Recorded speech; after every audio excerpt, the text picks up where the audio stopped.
السلام علیکم ورحمۃ اللہ وبرکاتہ۔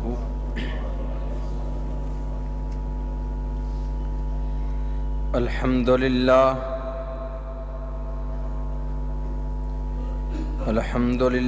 نحمده ونستعینه ونستغفره ونعوذ باللہ من شرور انفسنا ومن سیئات اعمالنا، من يهده الله فلا مضل له ومن يضلله فلا هادي له، وأشهد أن لا إله إلا الله وحده لا شريك له، وأشهد أن محمدا عبده ورسوله۔ اللهم صل على محمد وعلى آل محمد كما صليت على إبراهيم وعلى آل إبراهيم إنك حميد مجيد۔ اللهم بارك على محمد وعلى آل محمد كما باركت على إبراهيم وعلى آل إبراهيم إنك حميد مجيد۔ أما بعد فإن خير الحديث كتاب الله، وخير الهدي هدي محمد صلى الله عليه وسلم، وشر الأمور محدثاتها، وكل محدثة بدعة، وكل بدعة ضلالة، وكل ضلالة في النار۔ رب اشرح لي صدري ويسر لي أمري واحلل عقدة من لساني يفقهوا قولي۔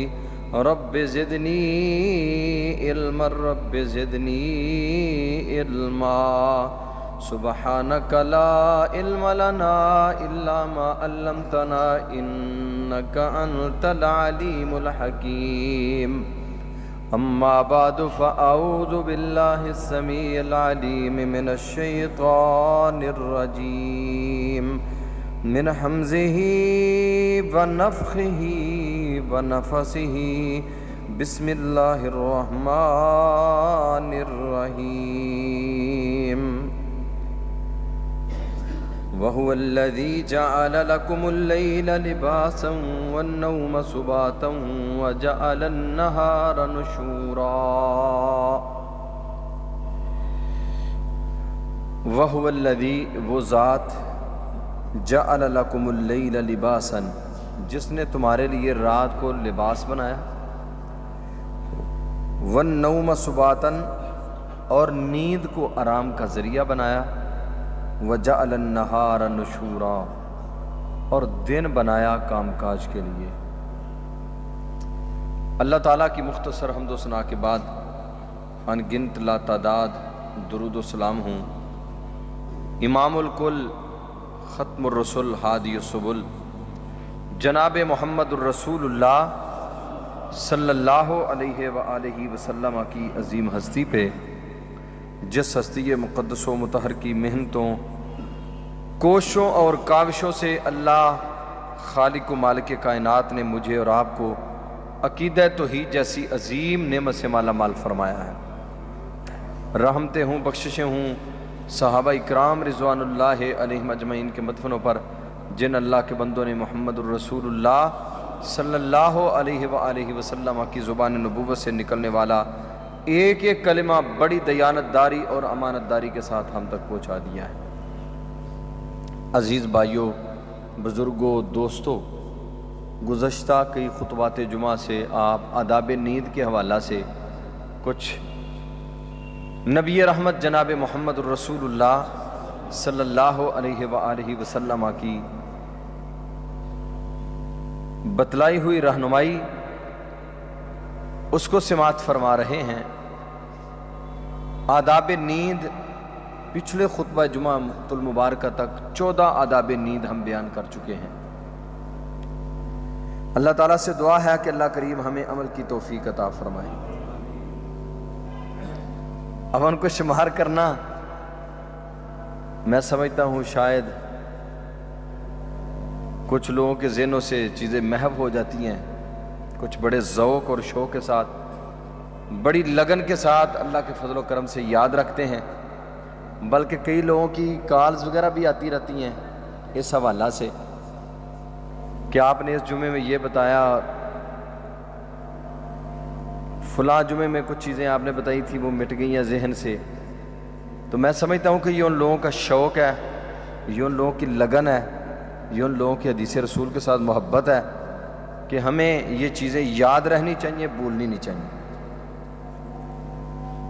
تو آداب نیند 14 تک ہم بیان کر چکے ہیں الحمدللہ۔ اللہ تعالیٰ سے دعا ہے کہ اللہ تعالیٰ ہمیں عمل کی توفیق عطا فرمائے۔ آج کے خطبہ جمعۃ المبارکہ میں ہم نے آداب نیند میں سے 15واں ادب بیان کرنا ہے۔ تو مجھے امید ہے کہ آپ انشاءاللہ بڑی لگن اور بڑے شوق سے اس سے سماعت بھی فرمائیں گے اور پھر اس پہ عمل کرنے کی بھی کوشش کریں گے انشاءاللہ، کیونکہ یہ بیان اس لیے ہو رہا ہے کہ ہمیں ہمارے علم میں یہ چیزیں آئیں، اور جب علم میں ہوں گی تو پھر ہی ظاہر ہے ہم ان پہ عمل بھی کر سکیں گے۔ جب علم میں نہیں ہوں گی تو عمل کیا کریں گے؟ سب سے پہلے تو یہی ہے نا، رسول اللہ صلی اللہ علیہ وسلم کو بھی اللہ تعالیٰ نے فرمایا تھا فَعْلَمْ أَنَّهُ لَا إِلَهَ إِلَّا اللَّهُ، اے محمد صلی اللہ علیہ وسلم آپ کے علم میں یہ بات ہونی چاہیے کہ اللہ کے علاوہ کوئی الہ نہیں ہے۔ اب پہلے علم ہوگا تو تب بھی شرک سے بچیں گے نا، کہ صرف ایک اللہ ہے، ایک اللہ کے علاوہ کوئی الہ نہیں ہے۔ تو اس میں یہ بات بتلانے سے پہلے کیا فرمایا؟ فَعْلَمْ، آپ کو کیا ہو؟ علم ہو، آپ کے علم میں یہ چیزیں آنی چاہیے۔ تو یہ جو علم آپ کے سامنے رکھا جا رہا ہے، آپ کو علم دیا جا رہا ہے، آپ کے سامنے حدیث رسول بیان کی جا رہی ہیں، نبی کریم صلی اللہ علیہ وسلم کے سونے کے جو معمولات تھے، جن ادب و آداب کو اللہ کے نبی علیہ السلام ملحوظ خاطر رکھا کرتے تھے، ان ادب و آداب کو بیان کرنے کا بنیادی مقصد یہ ہے کہ یہ چیزیں آپ کے علم میں آئیں۔ جب آپ کے علم میں ہوں گی تو پھر انشاءاللہ آپ اس پہ عمل کرنے کی بھی کوشش کریں گے۔ تو نبی کریم صلی اللہ علیہ وسلم کی حدیث کی روشنی میں جو 15واں ادب آج ہم بیان کرنے جا رہے ہیں وہ یہ ہے کہ نبی کریم صلی اللہ علیہ وسلم سوتے وقت کون کون سی قرآن کی آیات و بینات کو تلاوت فرمایا کرتے تھے۔ قرآن ہماری زندگیوں میں آئے گا تو تب ہی ہماری زندگیوں میں سکون آ سکتا ہے، قرآن ہمارے شب و روز میں آئے گا تو تب ہی ہماری زندگیوں میں اطمینان آ سکتا ہے۔ اگر ہم اپنی زندگیوں میں قرآن کو نہیں لائیں گے، اللہ کی قسم ہماری زندگیاں کٹھن سے کٹھن ہی ہوتی چلی جائیں گی، کبھی سکون اور اطمینان کی زندگی نہیں بن سکے گی۔ صحابہ کرام رضوان اللہ علیہم اجمعین وہ قرآن کریم کو اپنی زندگیوں میں انہوں نے نافذ کیا ہوا تھا۔ آپ اندازہ کریں صحابہ کرام قرآن پڑھتے تھے، جب وہ قرآن کی تلاوت کرتے تھے آسمان سے نورانی ملائکہ ان کا قرآن سننے کے لیے اترتے تھے۔ آسمانوں سے رب کریم کہا کرتے تھے اے محمد صلی اللہ علیہ وسلم آپ ابئی سے کہیں ابئی قرآن کریم کی تلاوت زمین پہ کرے، میں رب آسمانوں پہ اس کا قرآن سننا چاہتا ہوں۔ کیسا لگن، کیسا شوق، کیسا ذوق تھا ان کے دلوں میں، قرآن کا پیار کتنا ہوگا، قرآن سے وابستگی اور محبت کتنی ہوگی۔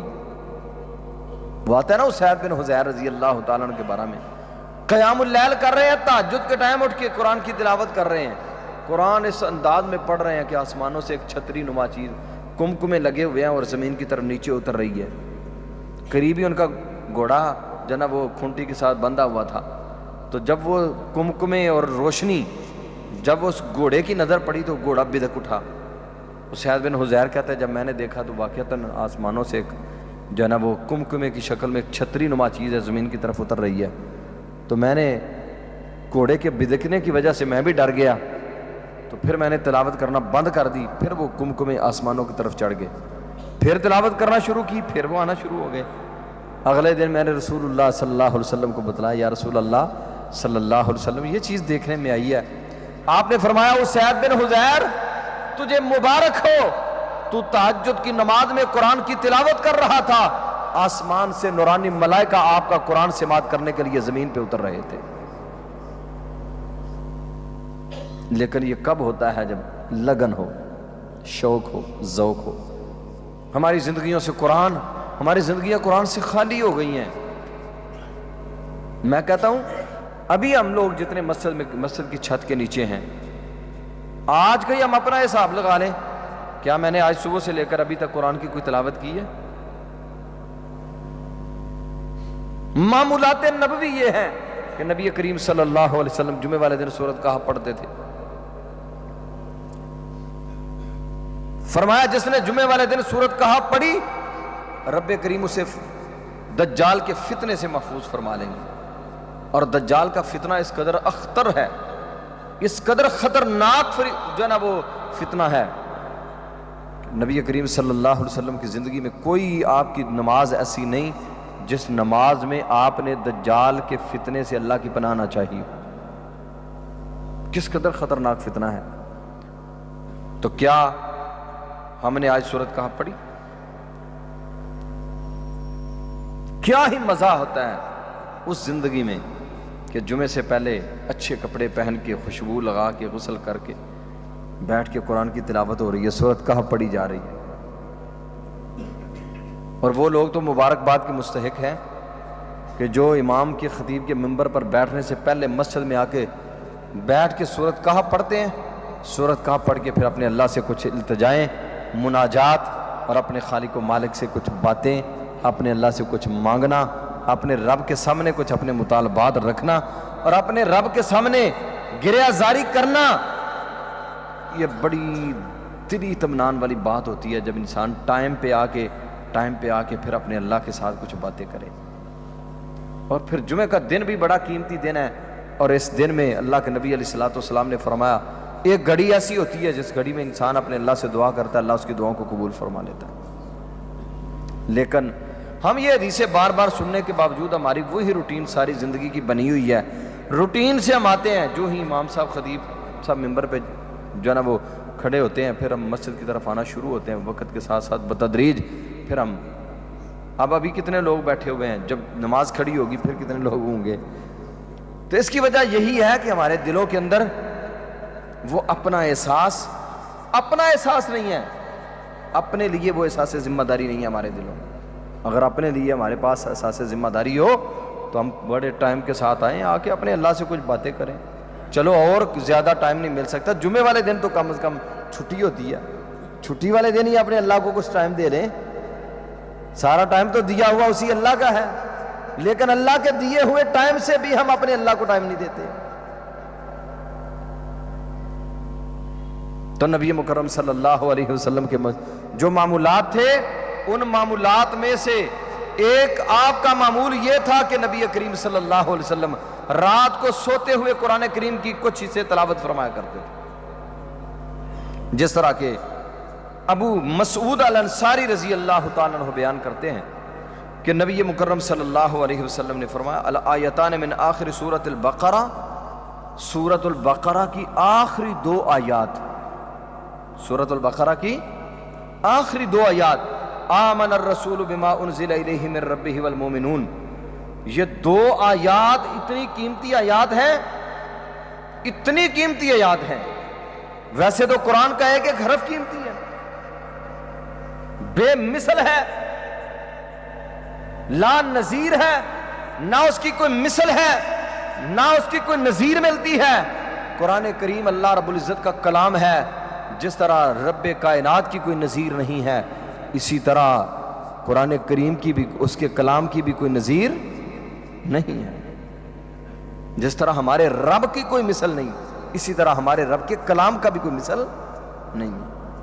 تو نبی کریم صلی اللہ علیہ وسلم نے فرمایا الآیتان من آخر سورۃ البقرہ، جو شخص رات کو سوتے وقت سورۃ البقرہ کی آخری دو آیات پڑھ کے سوتا ہے، من قرأ بہما فی لیلۃ، جس نے رات کو یہ دونوں آیات پڑھ لی، کفتاہ، یہ دونوں آیات اس بندے کو کافی و شافی ہو جاتی ہیں۔ رات کو جتنے اترنے والے جو ہے نا وہ فتنے ہیں، رات کو جتنی اترنے والی بیماریاں ہیں، جتنی پریشانیاں ہیں، راتوں کو بڑی بڑی آنے والی جو آزمائشیں ہیں، رب کریم اس بندے کو ان ساری آزمائشوں سے محفوظ فرما لیتے ہیں جو رات کو سوتے وقت قرآن کریم کی سورۃ البقرہ کی آخری آیات پڑھ کے سوتا ہے۔ اور دوسری حدیث میں انہی دو آیات کی جو وضاحت نبی کریم صلی اللہ علیہ وسلم نے ان الفاظ کے ساتھ بھی بیان فرمائی ہے، آپ نے فرمایا ان اخذہا برکہ، جو ان دو آیات کو پڑھتا ہے اس کے گھر سے کبھی برکتیں ختم نہیں ہو سکتی۔ وہ گھر برکتوں کا منبع، وہ گھر برکتوں کا محور، وہ گھر برکتوں کا مرکز بن جاتے ہیں جن گھروں کے سونے والے ان دو آیات کو پڑھ کے سوتے ہیں۔ اللہ کے پیارے حبیب علیہ السلام نے فرمایا ان اخذہا برکہ، ان کو لینا برکت ہے، وَتَرْكَهَا حَسْرًا، اور جو لوگ انہیں چھوڑ دیتے ہیں انہیں سوائے ندامت کے، سوائے حسرت کے، سوائے پریشانیوں کے ان کی زندگی میں اور کچھ بھی نہیں ہوتا۔ اور آپ نے فرمایا لا يستطيعها البطل، اور جس گھر میں یہ دو آیات پڑھی جاتی ہیں دنیا کے بڑے بڑے ساحر مل کے، بڑے بڑے جادوگر مل کے بھی ان گھر والوں کا نقصان نہیں کر سکتے جس گھر میں یہ دو آیات پڑھی جائیں۔ اور آپ اندازہ کریں اب ہمارا حال یہ ہو چکا ہے کہ ہماری عورتیں اور یہ جو نت نئے ڈرامے پیروں کی شکل میں ہمارے سامنے آ رہے ہیں، یہ پچھلے دنوں شوف سرکار کا آپ لوگ دیکھ ہی رہے ہیں حال جو سامنے آیا، ایک قرآن کی آیت کریمہ پڑھنی نہیں آئی اس کو، لوگوں کو شفا بانٹ رہا ہے، لوگوں نے اپنا پیشوا، لوگوں نے اپنا ہادی اور مرشد پکڑا ہوا ہے۔ قرآن کریم کی جس کو آیت کریمہ ایک پڑھنی نہیں آئی وہ لوگوں کا پیر اور لوگوں کا رہبر رہنما بنا ہوا ہے۔ یہ اس قوم کی بدقسمتی ہے کہ اس قوم کے اوپر جو مسلط لوگ ہیں سیاسی حوالہ سے وہ بھی بے دین لوگ، اور جو مذہبی اعتبار سے بھی لوگ ہیں وہ بھی بے دین لوگ ہیں۔ دیندار، صاحب علم، صاحب تقوی، صاحب طہارہ، اللہ سے ڈرنے والے لوگ وہ ہمارے پاس بہت کم ہیں، اگر ہیں تو ہم ان کو ترجیح نہیں دیتے، ہماری ان کی طرف توجہ ہی نہیں جاتی، اور جتنے شعبدہ بازیاں کرنے والے ہیں وہ بڑے بڑے پیر بنے ہوئے ہیں۔ یہ ہے رسول اللہ صلی اللہ علیہ وسلم کی حدیث۔ اگر اپنے گھروں سے پریشانیوں کو ختم کرنا چاہتے ہو، اگر ساحروں کے سحر سے محفوظ رہنا چاہتے ہو، اگر جادوگروں کے جادو سے بچنا چاہتے ہو، اگر تعویذ گنڈے اور ٹونے ان ساری چیزوں سے اپنی ذات کو ہی نہیں اپنے پورے کے پورے گھر کو سیو رکھنا چاہتے ہو، پھر یاد رکھو اپنے گھر کے اندر سورۃ البقرہ کی تلاوت کیا کرو، اور کم از کم سورۃ البقرہ کی آخری دو آیات پڑھ لیا کرو۔ رب کائنات تمہارے گھروں کی خود حفاظت فرمائیں گے، اور اللہ خود تمہارے گھروں کے ذمہ دار بن جائیں گے۔ جس گھر کا ذمہ خود رب لے لے، دنیا کی کوئی طاقت اس گھر کا نقصان نہیں کر سکتی۔ اور ساتھ ساتھ تھوڑا سا ہم اپنا غور بھی کرتے جائیں کہ کیا میں نے اپنی زندگی میں کبھی یہ دو آیات پڑھی ہیں؟ جب میں بستر پہ آتا ہوں تو کبھی میں نے یہ دو آیات پڑھی ہیں؟ آمن الرسول بما انزل الیہ من ربہ والمؤمنون کل آمن باللہ وملائکتہ وکتبہ ورسلہ لا نفرق بین احد من رسلہ وقالوا سمعنا واطعنا غفرانک ربنا والیک المصیر لا یکلف اللہ نفسا الا وسعها لها ما کسبت وعلیہا ما اکتسبت ربنا لا تؤاخذنا ان نسینا او اخطانا ربنا ولا تحمل علینا اسرا کما حملته علی الذین من قبلنا ربنا ولا تحملنا ما لا طاقت لنا به واعف عنا واغفر لنا وارحمنا انت مولانا فانصرنا علی القوم الکافرین۔ جب بندہ ان دعاؤں کو پڑھتا ہے اور ان آیات کو پڑھتا ہے، یہ کلمات ادا کرتا ہے، اللہ کی قسم عرش معلیٰ پہ میرا اور آپ کا خالق و مالک راضی ہو جاتا ہے بندے کا۔ تو میرے عزیزوں، میرے بھائیوں، میرے بزرگوں، ان دونوں آیات و بینات کو اچھی طرح یاد کریں اور رات کو سوتے وقت ان کو پڑھا کرے۔ نبی مکرم صلی اللہ علیہ وسلم نے آپ کے جو معمولات ہیں سونے کے، ان معمولات کے اندر یہ 2 آیات بھی ہیں۔ پھر آپ نے فرمایا کفتاہو، یہ دونوں آیات پڑھ لے گا، یہ دونوں آیات اسے کافی ہو جائیں گی۔ کافی ہونے کا کیا مطلب ہے؟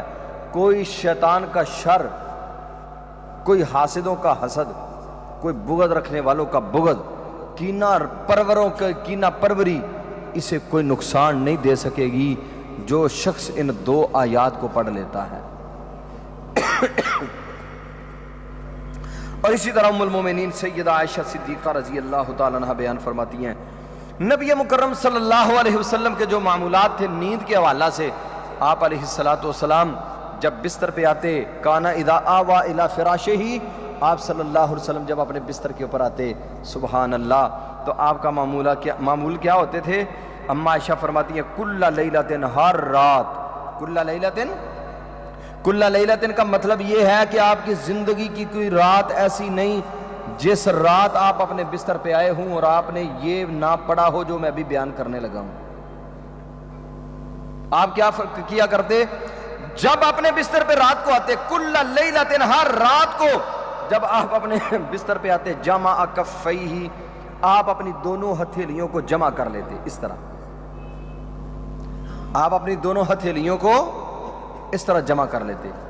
جمع کرنے کے بعد نبی اکرم صلی اللہ علیہ وآلہ وسلم ثم نفث فیہما، پھر آپ ان دونوں ہتھیلیوں کے اندر پھونکتے، فقرأ فیہما، اور آپ ان میں پڑھتے قل ھو اللہ احد۔ کیا پڑھتے؟ پڑھے سارے ذرا اونچی آواز سے، قل ھو اللہ احد، سورۃ الاخلاص پڑھتے۔ اور سورۃ الاخلاص پڑھنے والا نبی مکرم صلی اللہ علیہ وسلم نے فرمایا بن اللہ لہ بیتا فی الجنہ، اللہ اس بندے کے لیے جنت میں گھر بھی بنا دیتا ہے۔ اور پھر آپ نے فرمایا جو 3 مرتبہ سورۃ اخلاص پڑھتا ہے، اللہ کریم اس بندے کی کو پورے قرآن کو پڑھنے کا اجر اور ثواب عطا فرما دیتے ہیں۔ اور ایک صحابی رسول جب نماز پڑھاتے، جتنی بھی قرآن کی آیات و بینات پڑھتے، جب آخر میں رکوع جانے لگتے تو قل ھو اللہ احد پڑھ کے پھر رکوع جایا کرتے تھے۔ صحابہ کرام نے انہیں روکا، وہ نہ رکے۔ جب واپس سفر سے آئے تو نبی کریم صلی اللہ علیہ وسلم کو صحابہ کرام نے بتلایا، یا رسول اللہ صلی اللہ علیہ وسلم، جب یہ نماز پڑھاتا تھا اس وقت یہ ہر رکعت میں سورۃ اخلاص پڑھا کرتا تھا۔ صحابہ نے اپنی طرف سے تو اعتراض کیا، آپ نے فرمایا بلاؤ اس کو، بلایا گیا، فرمایا کیوں بھائی آپ کیوں پڑھتے تھے؟ کہنے لگے اللہ کے رسول میں اس لیے پڑھتا ہوں کہ اس میں میرے اللہ کا تعارف ہے،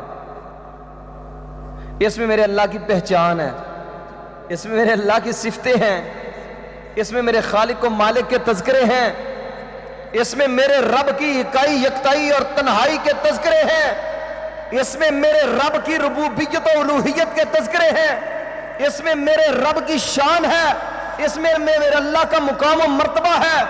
یہ سورت بتلا رہی ہے کہ تمہارا رب کون ہے۔ اللہ کے رسول میں اس لیے اس کو پڑھتا ہوں، اس لیے کہ میں اب اس سورت کے ساتھ محبت کرتا ہوں، اس میں اللہ تعالیٰ کی صفتیں ہیں۔ آپ نے فرمایا اخبروہ ان اللہ یحبہ، اس کو کہہ دو یہ زمین پہ سورت اخلاص سے محبت کرتا ہے، عرش معلیٰ پر رب کائنات اس سے محبت کرتے ہیں۔ یہ وہ سورت ہے سورۃ الاخلاص۔ نبی مکرم صلی اللہ علیہ وسلم پہلے سورۃ الاخلاص کو پڑھتے، ثم قل اعوذ برب الفلق، پھر آپ کیا پڑھتے؟ قل اعوذ برب الفلق، پھر آپ پڑھتے قل اعوذ برب الناس۔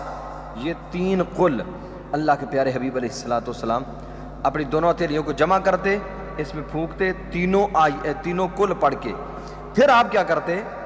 ثم یمسح بہما ما استطاع من جسدہ، پھر آپ اپنے سر سے شروع کرتے، سر سے لے کے اپنے چہرے پہ، سر پہ، سارے جسم کے اوپر اپنا ہاتھ، جتنی استطاعت ہوتی سارے کے سارے جسم پر، جہاں جہاں تک ہاتھ پہنچ سکتے ہیں وہاں وہاں تک اللہ کے نبی علیہ السلام اپنے ہاتھوں کو لے جاتے۔ یہ ہیں معمولات نبوی۔ یہ ہے نیند سونے کے آداب میں سے 15واں ادب سونے کا۔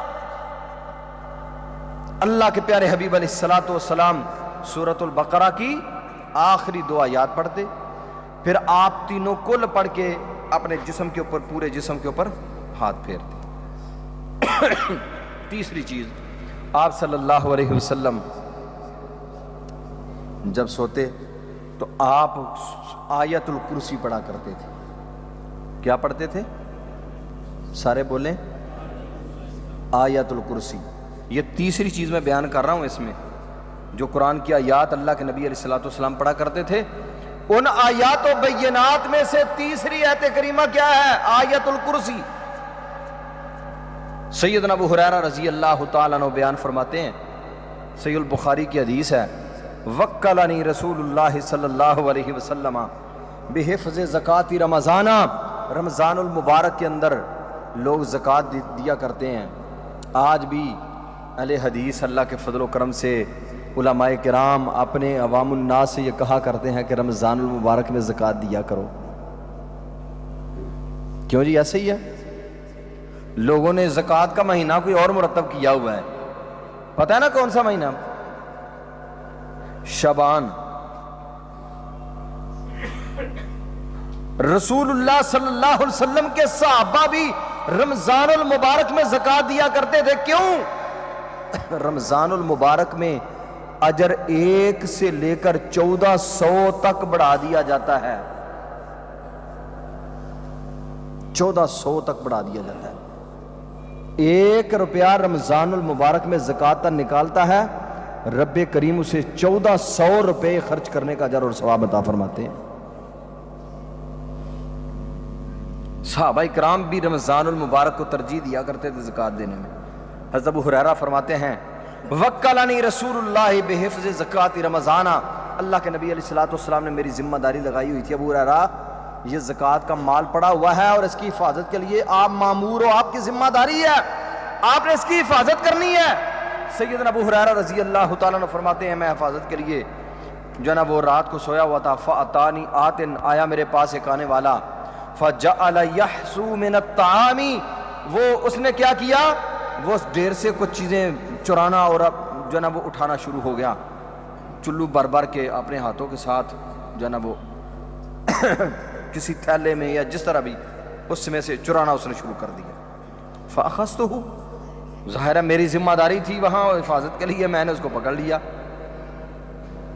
جب میں نے اسے پکڑا، وَقُلْتُ لَهُ وَاللَّهِ لَأَرْفَعَنَّكَ إِلَىٰ رَسُولِ اللَّهِ صلی اللہ علیہ وسلم، میں نے اسے کہا مجھے اللہ کی قسم ہے میں تجھے اللہ کے پیارے حبیب علیہ الصلوۃ والسلام کے پاس لے کے جاؤں گا، ایسے نہیں میں نے تجھے چھوڑنا، تو رمضان المبارک کے اندر پھر زکوٰۃ کے مال کی چوری کرنے کے لیے آیا تھا، میں نے تجھے چھوڑوں گا، میں تجھے اللہ کے نبی علیہ السلام کے پاس لے کے جاؤں گا۔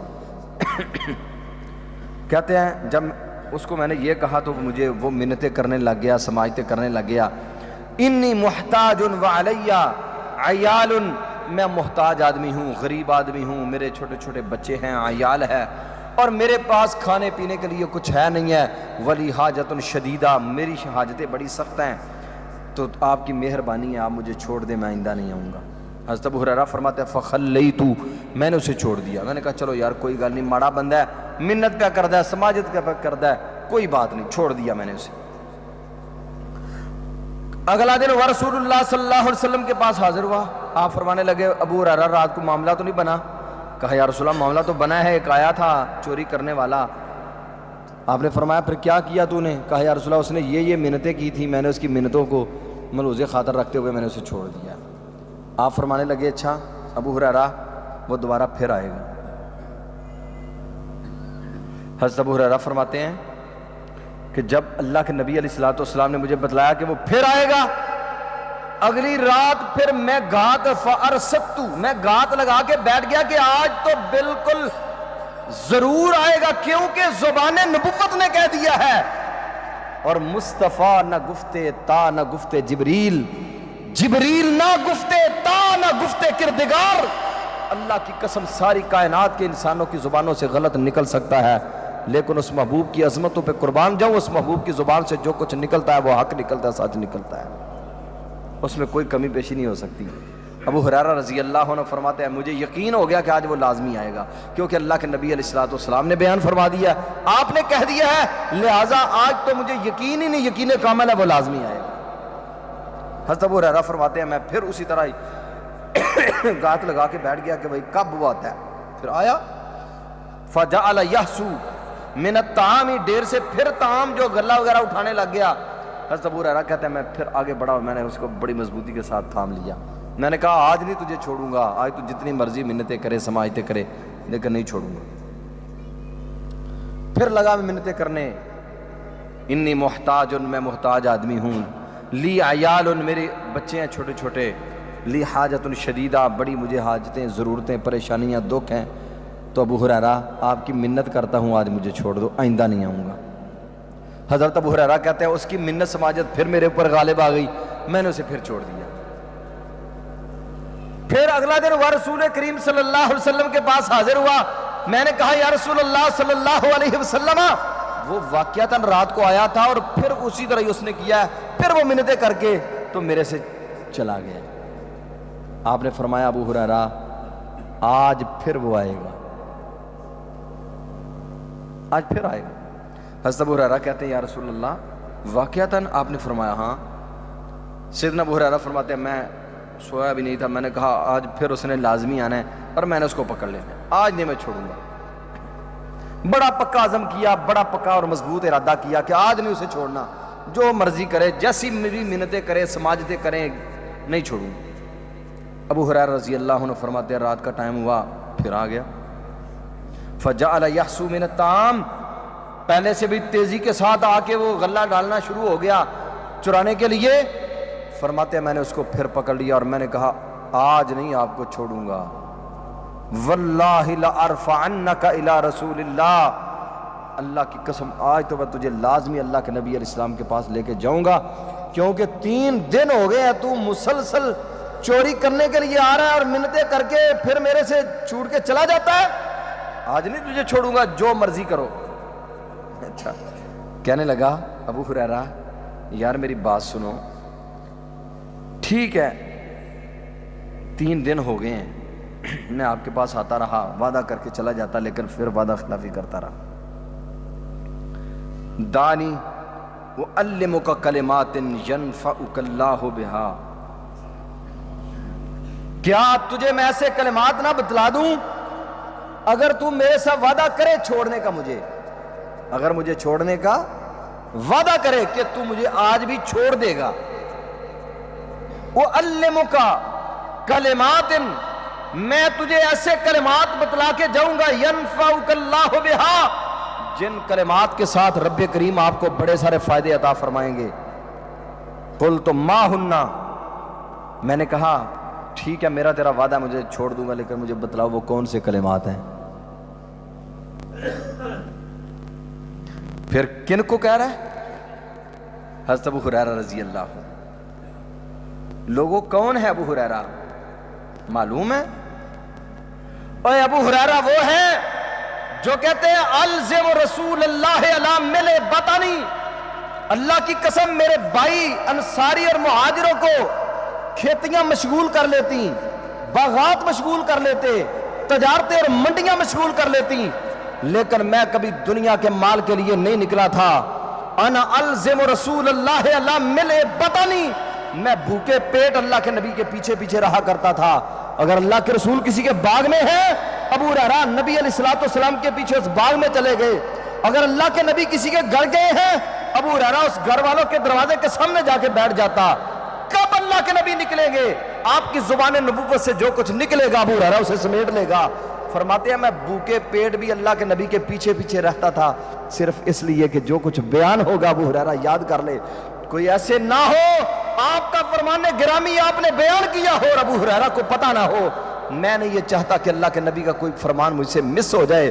حضرت ابو ہریرہ کہتے ہیں میں بھوکے پیٹ ہی اللہ کے نبی کے پیچھے رہا کرتا تھا، اور بسا اوقات تو ایسے بھی ہوتا تھا میں بھوک اور پیاس کی وجہ سے زمین پر بے ہوش ہو کے گر پڑتا تھا، اور لوگ کہا کرتے تھے جن ابو ہریرہ مجنون ہو گیا، اس کو مرگی کے دورے پڑتے ہیں۔ اللہ کی قسم نہ جنون تھا نہ مرگی کے دورے پڑتے تھے، میں تو اس لیے یہ ہوتا تھا کہ بھوک اور پیاس کی وجہ سے نڈھال ہو کے بھی گر پڑتا تھا، لیکن حدیث رسول صلی اللہ علیہ وسلم کو سمیٹنے میں پھر ایک وقت آیا، یہی ابو ہریرہ 5374 حدیثوں کو یاد کر کے سید المحدثین کا لقب پایا ہے، سید المحدثین کا۔ کسی صحابی رسول کی اتنی روایات نہیں ہیں جتنی روایات حضرت ابو ہریرہ رضی اللہ تعالیٰ عنہ کی ہیں۔ 5374 حدیثوں کے راوی تھے، 5374 حدیثیں زبانی یاد تھی۔ یہ جو میں اس وقت کا بیان کر رہا ہوں یہ ایک روایت ہے جو میں بیان کر رہا ہوں، ایک حدیث ہے۔ 5374 حدیثوں کے راوی، اور محمدی مسجد میں آنے والے میرے بزرگوں، میرے نوجوان بیٹوں، ساتھیوں، بھائیوں، عزیزوں، میں اللہ کا واسطہ دے کے کہتا ہوں ذرا آج میں اور آپ یہ بھی سوچیں، میری اور آپ کی زندگی کے کتنے کتنے سال بیت گئے، ہمارے اس سینے کے اندر رسول اللہ کی کتنی حدیثیں موجود ہیں۔ کیا دنیا میں ہم صرف کاروبار کرنے کے لیے آئے ہیں؟ صرف دنیا کی تجارتوں کے لیے آئے ہیں؟ دنیا کے مال کے لیے دنیا میں رب نے بھیجا ہے؟ دنیا کی دل فریبیوں اور رنگ رنگینیوں کو سمیٹنے کے لیے اللہ نے بھیجا ہے؟ اور میرے عزیزوں، ہماری زندگیوں میں کچھ رسول اللہ کے بھی حقوق ہیں، اللہ کے نبی کی حدیث کے بھی ہمارے اوپر کچھ حقوق ہیں۔ ذرا سوچے تو صحیح کہ ہمیں کتنے اللہ کے نبی کے فرمان موجود ہیں ہمارے سینوں کے اندر۔ اور یاد رکھیں، جن لوگوں نے حدیث کی خدمت کی ہے، امام بخاری رحمۃ اللہ علیہ، رات ہماری تقریب بخاری تھی ڈسکا میں جہاں میں صحیح بخاری پڑھاتا ہوں، ہمارے استاذ مکرم فضیلت الشیخ حافظ ثناء اللہ زاہدی حفظہ اللہ تعالی وہ تشریف فرما تھے۔ رات شیخ محترم نے امام بخاری رحمۃ اللہ علیہ کے والد سے ایک پیغام دیا، فرمانے لگے اگر رسول اللہ کے حدیث کی خدمت کرنا چاہتے ہو تو اپنے بیٹوں کو اس طرح وقف کرو جس طرح امام بخاری کی ماں نے اپنے بیٹا وقف کیا تھا۔ کئی سال تک ایک بیٹا تھا، اللہ سے مانگ کے لیا تھا، منتیں اور سماجتیں کر کے اللہ سے لیا تھا، یا اللہ ایک بیٹا دے دے تیرے نبی کی حدیث کا چوکیدار بنا دوں گی۔ اللہ نے بیٹا دیا۔ کئی سال بعد ماں اپنے بیٹے سے ملاقات کرنے کے لیے جاتی تھی، کئی سال بعد ماں اور بیٹے کی ملاقات ہوتی تھی۔ اس ماں کے دل میں، اس ماں کا کلیجہ نہ تھا، اس ماں کے دل میں اس بیٹے کی والہانہ محبت نہ تھی؟ بیٹا کبھی مکہ میں ہے، کبھی مدینہ میں ہے، کبھی کوفہ میں ہے، کبھی بصرہ میں ہے، کبھی مصر میں ہے، کبھی کہیں ہے، کبھی کہیں ہے۔ محدثین کے پاس علم حدیث سیکھا، اور پھر ایک وقت آیا، آج شرق و غرب میں، شمال و جنوب میں کوئی دنیا کا خطہ ایسا نہیں ہے جہاں امام بخاری رحمۃ اللہ علیہ کا نام نہیں پہنچا۔ ہمارے پاس تو حدیث کے لیے وقت ہی نہیں ہے، کتنے ہم نے اپنے بیٹوں کو اللہ کے دین کے لیے وقف کیا ہے۔ اگر وقف کر بھی دیتے ہیں، ابھی کسی مدرسے میں داخل کروا بھی دیتے ہیں، تو ہمارے پیچھے زور کس چیز کا ہوتا ہے؟ سب سے زیادہ ہمارے پیچھے زور اس بات کا ہوتا ہے بچہ 9th کر لے، 10th کر لے، FSC کر لے، BSc کر لے، MAd کر لے۔ اور بھائی اگر اس کو یہی کچھ ہی آپ نے پڑھانا تھا تو یہ اتنے بڑے کالجز، اتنی بڑی یونیورسٹیاں پڑھی ہوئی ہیں، لوگ ساری دنیا یہی پڑھ رہی ہے۔ یہ گنے چنے لوگ ہیں، گنے چنے لوگ جو حدیث کی خدمت کے لیے وقف ہیں، اور جو وقف ہو جاتے ہیں اللہ انہیں کبھی نیچا ہونے دیتا، کبھی اللہ ان کا نام نہیں مٹنے دیتا۔ حضرت ابو ہریرہ کوئی دیکھ لیں رضی اللہ تعالیٰ عنہ، یمن سے نکلے، اللہ کے نبی کے پاس حاضر ہوئے۔ آج دنیا کا کوئی خطہ ایسا نہیں جہاں ابو ہریرہ رضی اللہ تعالیٰ عنہ کا نام نہیں ہے۔ اور جب تذکرے ہوتے ہیں، خوبصورت تذکرے ہوتے ہیں، کس قدر خوبصورت تذکرے ان لوگوں کے۔ حضرت ابو ہریرہ رضی اللہ عنہ فرماتے ہیں مجھے اس نے کہا مجھے آپ چھوڑنے کا وعدہ کرو، میں آپ کو ایسے کلمات بتلاؤں گا، آپ ان کو پڑھو گے، آپ کو اللہ بڑا نفع دے گا۔ حضرت ابو ہریرہ کہتے ہیں میں نے اسے کہا بھائی آپ وہ بتلا دو مجھے، ٹھیک ہے میں آپ کو چھوڑ دوں۔ سیدنا ابو ہریرہ رضی اللہ عنہ فرماتے ہیں میں نے اسے چھوڑ دیا۔ مجھے کہنے لگا ابو ہریرہ اذا اویت الی فراشک، ابو ہریرہ جب تو اپنے بستر پہ آتا ہے فقرأ آیت الکرسی، جب بستر پہ آئے تو آیت الکرسی کو پڑھ لیا کر۔ فَإِنَّكَ لَن يَزَالَ عَلَيْكَ مِنَ اللَّهِ حَافِظٌ، رات کو تو آیت الکرسی پڑھ کے سو گیا ہے، تیرے کارخانے ہوں، تیری فیکٹریاں ہوں، تیرا مال ہو، تیری تجارتیں ہوں، تیرا مال ہو، تیرا گھر ہو، تیری اولاد ہو، تیری بیوی ہو، تیرے بچے ہو، تیری ذات ہو، ابو ہریرہ آیت الکرسی پڑھ کے بے فکر ہو کے سو جایا کر، آسمانوں سے رب کائنات ایک فرشتہ بھیج دے گا جو ساری رات تیری دکان کی حفاظت کرتا رہے گا، ساری رات تیری فیکٹری کے پر پہرا دے گا، ساری رات تیری ذات کے لیے پہرا دے گا۔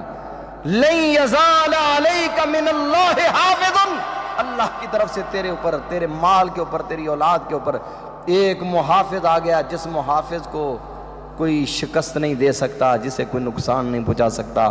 اللہ کا فرشتہ محافظ بن کے ساری رات تم حتیٰ تصبح، جہاں تک کہ تو صبح کر لے گا، کوئی دنیا کی طاقت، کوئی چور، کوئی ڈاکو، کوئی فریب کرنے والا، کوئی ریپ کرنے والا، کوئی ظلم کرنے والا، زیادتی کرنے والا ابو ہریرہ تیرے ساتھ زیادتی نہیں کر سکے گا۔ جب تو رات کو بستر پہ آئے اور بستر پہ آ کے آیت الکرسی کو پڑھ کے سویا کر، اللہ کریم تیری ساری رات اس کے فرشتے حفاظت فرمائیں گے۔ بھائیو، یہ ہیں وہ چیزیں جنہیں صحابہ کرام نے اپنی ساری زندگی کے اندر نافذ کیا تھا، اور ان کی زندگی بڑی کمال کی زندگی گزار کے دنیا سے گئے ہیں۔ سوچیں، کیا میں آیت الکرسی پڑھتا ہوں رات کو؟ اگر پڑھتے ہیں تو الحمدللہ، اگر نہیں پڑھتے تو آج کے بعد آیت الکرسی پڑھ کے سونا ہے انشاءاللہ۔ کیوں جی؟ آیت الکرسی پڑھ کے سوئیں گے انشاءاللہ۔ جو نوجوان، جو میرے بھائی، میرے دوست، میرے ساتھی رات کو نیٹ دیکھتے ہوئے، چیٹ کرتے ہوئے، ڈرامے، فلمیں، گندگی، ناچ، گانے سنتے ہوئے سوتے ہیں، میں انہیں اللہ کا واسطہ دے کے کہتا ہوں، اپنی زندگی کو ان گندگیوں سے، اس درن میل کچیل سے، اس گندگی اور نجاست سے اپنی زندگی کو پاک کیجئے، اور جب بستر پہ آتے ہیں، بستر پہ آ کے رسول اللہ کے طریقے کے مطابق لیٹا کرے، اللہ کی قسم رب کائنات آپ کی ساری رات کو اللہ عبادت لکھ دے گا، ساری رات اللہ حفاظت بھی فرمائیں گے اور اللہ اسے عبادت بھی لکھ دیں گے۔ تو نبی مکرم صلی اللہ علیہ وسلم کے پیارے صحابی حضرت ابو ہریرہ کہتے ہیں فخلیت سبیلہ، میں نے اس کا رستہ چھوڑ دیا۔ اگلا دن ہوا فاصبحت، اللہ کے نبی کے پاس گیا، فقلت یا رسول اللہ صلی اللہ علیہ وسلم، بلکہ اللہ کے نبی علیہ السلام نے مجھے پوچھا ما فعلک اسیرک یا ابا ہریرہ، اے ابو ہریرہ، رات کو تیرا اسیر اور قیدی آیا تھا جس کو تو پکڑ لیتا تھا، رات کو آیا تھا؟ جی اللہ کے رسول آیا تھا۔ فرمایا ابو ہریرہ تو کہتا تھا میں اس کو چھوڑوں گا نہیں، تو نے پھر چھوڑ دیا ہے، 3 دن مسلسل تو کہتا رہا نہیں چھوڑوں گا، آج نہیں چھوڑوں گا، آج نہیں چھوڑوں گا، پھر تو چھوڑتا رہا، کیوں چھوڑا تو نے؟ کہا اللہ کے رسول آج تو عجیب ہی معاملہ بنا ہے۔ فرمایا کیا معاملہ بنا؟ کہا اللہ کے رسول کچھ کلمات مجھے بتلا گیا ہے۔ آپ نے فرمایا کیا بتلا کے گیا ہے؟ کہا اللہ کے رسول اس نے مجھے یہ بتلایا ہے اذا اتیت الی فراشک فقرأ آیت الکرسی، جب تو اپنے بستر پہ آئے تو آیت الکرسی پڑھ کے سویا کر، ینفعک اللہ بہا، اللہ اس کے ساتھ تجھے منفعتیں دے گا، فائدے دے گا، اور اللہ کا فرشتہ تیرا محافظ بن کے ساری رات تیرے مال کی، تیری جان کی، تیری اولاد کی، ہر چیز کی اللہ حفاظت کرے گا۔ نبی مکرم صلی اللہ علیہ وسلم نے فرمایا انہو قد صدقک وہو کذوب، ابو ہریرہ جھوٹا تھا، بات سچی کر گیا ہے، جھوٹا تھا، بات سچی کر گیا ہے۔ اور ابو ہریرہ ایک بات مجھے یہ بھی بتلاؤ، اتعلم من تخاطب منذ 3 لیال، ابو ہریرہ تجھے پتا ہے 3 راتوں سے تو کس کے ساتھ مخاطب ہوتا رہا ہے؟ 3 راتیں مسلسل کس کے ساتھ تیرا واسطہ پڑتا رہا ہے؟ ابو ہریرہ تجھے معلوم ہے؟ حضرت ابو ہریرہ رضی اللہ تعالیٰ عنہ کہتے ہیں لا یا رسول اللہ، اللہ کے رسول صلی اللہ علیہ وسلم مجھے تو نہیں معلوم کون تھا۔ آپ نے فرمایا ذاک شیطان، ابو ہریرہ وہ شیطان تھا، روزانہ آتا تھا سن لگانے کے لیے، ابو ہریرہ روزانہ آتا تیرے اوپر غالب ہو کے چلا جاتا، روزانہ آتا منت سماجت کر کے چلا جاتا، جھوٹا تھا، بات سچی کر گیا ہے۔ رسول اللہ صلی اللہ علیہ وسلم نے صداقت کی مہر ثبت کر دی، اور آپ نے فرمایا جو آیت الکرسی پڑھ کے سوئے گا واقعہ نہیں، ساری رات اللہ کے فرشتے اس کی حفاظت کرتے رہیں گے۔ تو اللہ تعالیٰ سے دعا ہے کہ اللہ کریم مجھے اور آپ کو عمل کی توفیق نصیب فرمائے، جو کچھ سنا ہے سنایا ہے رب کریم مجھے اور آپ کو اس پہ عمل پیرا ہونے کی توفیق نصیب فرمائے۔ اقول قولی ھذا استغفر اللہ لی ولکم۔